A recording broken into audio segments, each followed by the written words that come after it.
Teman-teman independent training, kembali lagi kita di pembahasan method ya. Jadi jangan lupa ini video lanjutan dari pembahasan terkait dengan depresiasi ya. Kita sudah bahas depreciable base, kita sudah bahas useful of life, ada three factorsnya jangan lupa. Dan kita juga sudah bahas activity method di sana yang outputnya bukan unit tapi biasanya hours ya. Nah, sekarang kita masuk ke metode yang very common yang kita sudah biasa dengar, yaitu adalah Stratline method ya. Uh, saya sedikit bacakan bahwa the Stratline method considers depreciation as a function of time rather than a function of usage. Ya, companies widely use this method because of its simplicity ya.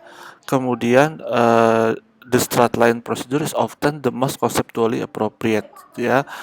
Nah, kemudian ini yang memang konsep dari Stratline method yang memang kita biasa kita dengar, karena Stratline ini kita hanya simply membagi umur aset tersebut menjadi umur aset tersebut misalkan 5 tahun, maka kita akan bagi uh, nilai dari depreciable base tadi dengan umur useful life of asetnya tadi ya. Nah, itu konsep sederhana dari Stratline method ya. Nah, sekarang kita akan lihat contohnya ya. Ya. Nah, ini adalah cost minus residual value ya. Harga original cost 500, residual value-nya 50.000, ini nyambung, seharusnya dibagi dengan jadi kurang lebih biar begini.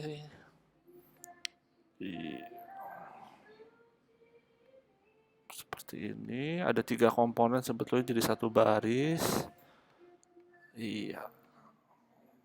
Nah, ini cost minus residual value ya, divide by estimated service life sama dengan depreciation charge ya. Nah, kemudian ini ada beberapa yang perlu diperhatikan. Dia bilang the major objection to the Stratline method is that the rest onto assumptions. Yang pertama adalah the asset economic usefulness is the same of each year ya. Di asset economic usefulness dia bilang selalu sama tiap tahun asumsinya. Ini yang menjadi pertanyaan sebetulnya.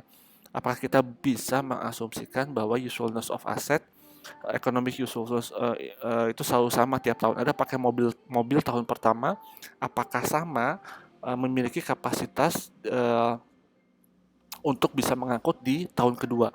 Apakah kapasitas tahun kedua usefulness-nya sama di tahun ketiga sampai dengan tahun ke-5, misalkan seperti itu ya, itu pertanyaannya ya. The maintenance and repair expense is essentially the same each period ya.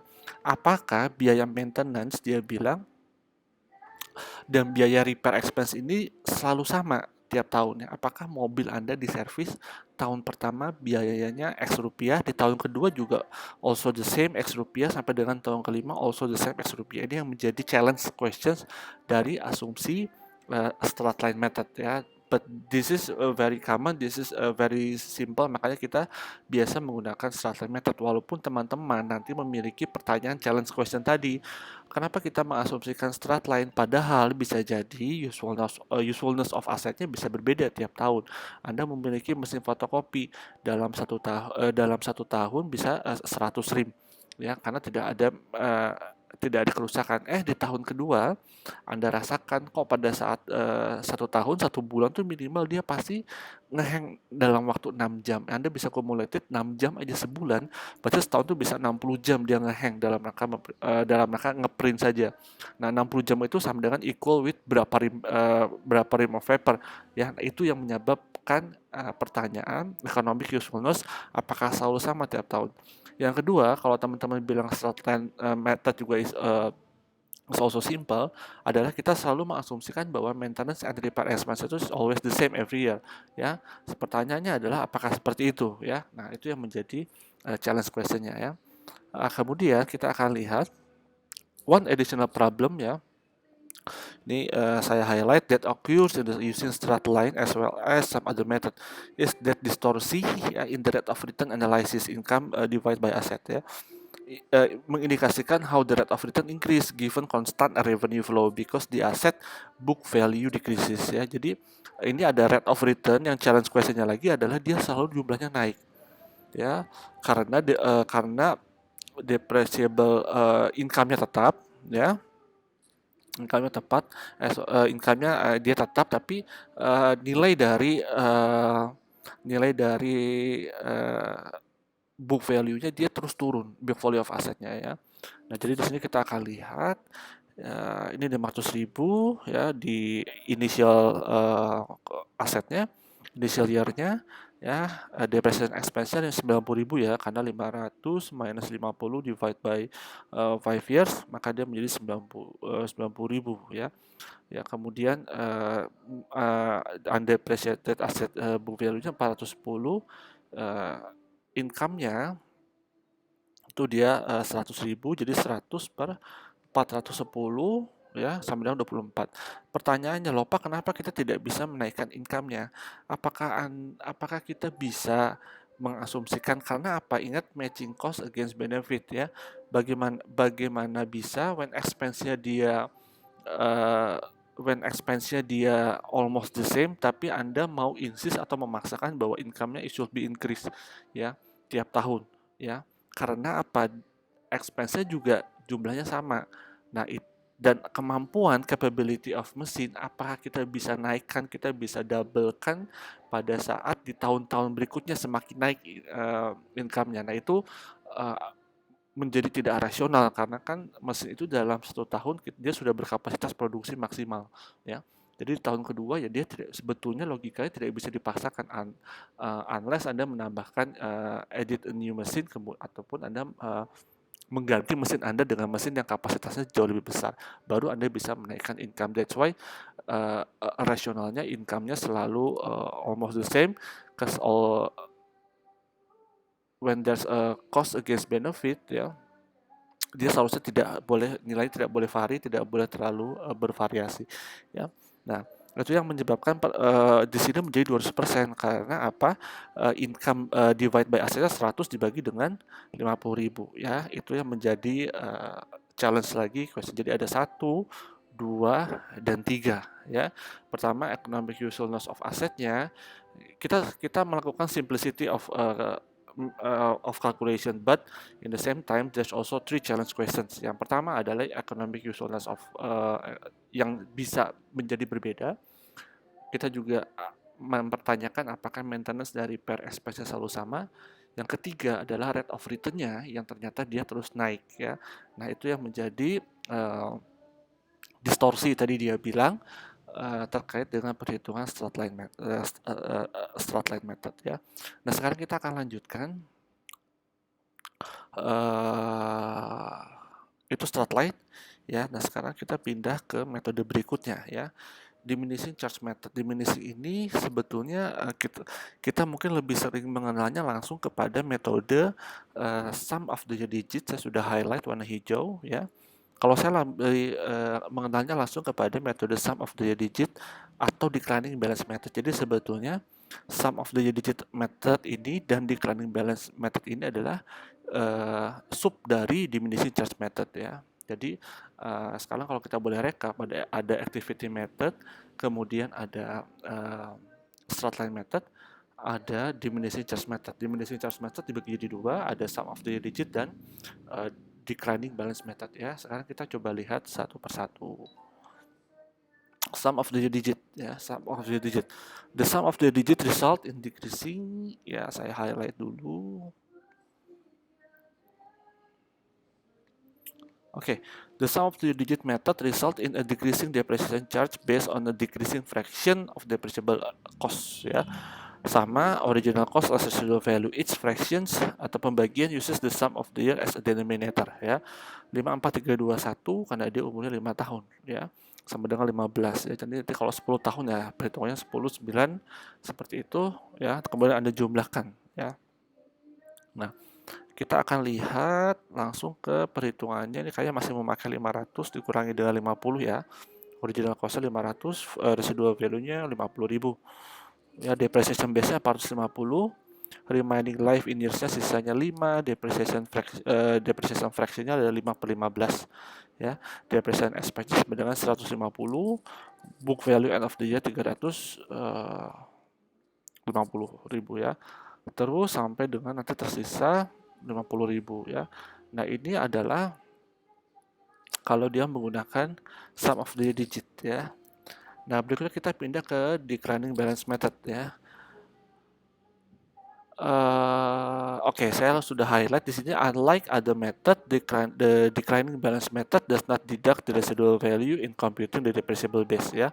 The declining balance rate is multiplied by the book value of the asset at the beginning of the period. Oke, noted. Berarti di sini ada satu perbedaan bahwa unlike the other method, dia bilang the declining balance method does not deduct the residual value in computing the depreciable base ya. Tidak seperti unlike the others, dia tidak mengurangkan residual value-nya ya.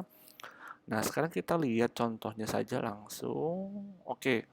Ya, for example, the double declining balance method depreciation asset twice ya. Jadi ini memang computationnya bahwa dia double declining, karena double dia menjadi twice, menjadi 2 kali dari straight-line method biasanya ya.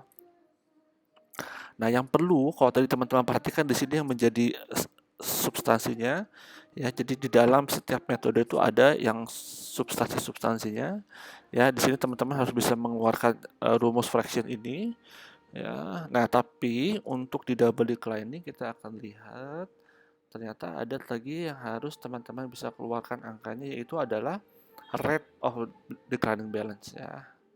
Nah, ini diambil dari twice-nya straight-line method ya. Saya sudah highlight di bawah, kalau straight-line method 90.000 per 450.000. 90.000 karena per year-nya adalah 4 per year-nya itu adalah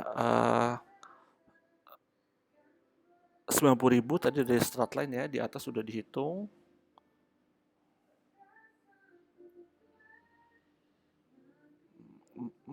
Mana coba kita. Oke, ini ya. Depreciation expense-nya jadi 90.000 yang straight line ya. Nah, dibagi dengan 450, rate-nya itu adalah 20%. Tapi karena ini dia double, 20% dikali 2 menjadi 40% ya. Itu yang menyebabkan namanya dia menjadi double declining. Double-nya karena dia clip twice dari straight line method ya, 40% ya. Nah, angka ini harus teman-teman bisa keluarkan agar bisa menghasilkan perhitungan depreciation expense-nya setiap tahunnya ya. Nah, sekarang kita akan lihat bagaimana isu lain terkait tentang other depreciation issues ya. Nah, other depreciation issues oke ya. Nah, jadi tadi ini pembahasan terkait dengan depresiasinya yang case normalnya sudah case common-nya dia sudah selesai, tapi sekarang kita coba pindah ke yang tadi other issues ya. Nah, as indicated in chapter 10 dia bilang ada komponen depreciation. Jadi contohnya kita langsung ke contohnya aja ya sebetulnya. To illustrate dia bilang the accounting for component depreciation assumes that Asia Airlines purchases an airplane 100 juta euro ya. Kemudian the airplane has a useful life 20 tahun ya. Dan terkadang soal contoh suka dibuat simpel ya, tapi nanti ternyata pas ujian tidak sesimpel itu ya. Seringkali itu pada saat contoh buku simpel, tapi pada saat ujian tidak sesimpel itu ya. Nanti kita akan lihat the airplane has useful life 20 tahun dan residual value-nya dia stated 0 ya. Jadi tidak ada nilai sisa dari aset tersebut ya. Nah, sekarang kita lihat, nah apa yang dimaksudkan sebetulnya bahwa di dalam satu aset itu bisa terdapat beberapa depreciable base. Itu karena disebabkan dalam satu aset itu dia terdiri dari beberapa komponen yang mengharuskan adanya perhitungan depresiasi untuk komponen lain seperti pesawat, terdiri dari airframe-nya, engine component, dan other component ya. Nah, itu menyebabkan satu aset terdiri dari beberapa komponen yang harus memang diperhitungkan menjadi other komponen depreciations ya. Nah, sekarang kita lihat di sini ada airframe komponen namanya 60 juta euro, useful life-nya 20 tahun, engine komponen 32 juta, useful life-nya 8 tahun, dan other komponen 8 juta dibagi dengan 5 tahun ya. Nah, sehingga menghasilkan komponen depresiasinya adalah 8.600.000 ya. Jadi kalau teman-teman bicara komponen depreciation, kita akhirnya tahu bahwa itu adalah terminologi untuk menggambarkan bahwa sebetulnya tidak hanya ada satu aset yang didepresiasikan. Ya, pada saat ada satu kalimat komponen depreciation, berarti teman-teman sudah harus membayangkan, oh ya, berarti ini saya membayangkan aset yang sebetulnya terdiri dari beberapa aset untuk didepresiasikan. Ya, nah ini contohnya depreciation expense pada cumulative depreciations. Ini adalah presentation di laporan keuangannya. Ya. Nah, in many situations, saya highlight di sini, a company may not have a good understanding of the cost of individual component purchase. Ya, jadi ada kalanya company may not have a good understanding. A good understanding itu artinya bukan dia tidak memahami, tapi ada kesulitan untuk mengukur secara presisi terkait tentang individual komponen per individual yang dibeli. Ya. The cost of individual component should be estimated based on reference of the current market price ya. Jadi kalau memang kita sulit, maka harus ada judgementnya, yaitu bisa kita menggunakan current market price if available. If dia tidak available, maka kita bisa menggunakan value kantor jasa penilai ya. Artinya ada valuation expert yang bisa menilai komponen tersebut ya. Nah, itu dibutuhkan sebagai judgment ya. Nah, itu terkait tentang, jadi untuk komponen depresiasi. Oke. Nah, next kita akan pindah lagi. Ini yang sedikit tadi saya sampaikan bahwa ternyata kalau teman-teman perhatikan di soal selalu dibuat very simple assumption tanggal 1 Januari, tanggal 1 Januari. In practice-nya bahwa sebetulnya perusahaan tidak bisa men-set up semua pembelian di awal tahun 1 Januari, sehingga nanti depresiasinya pas menjadi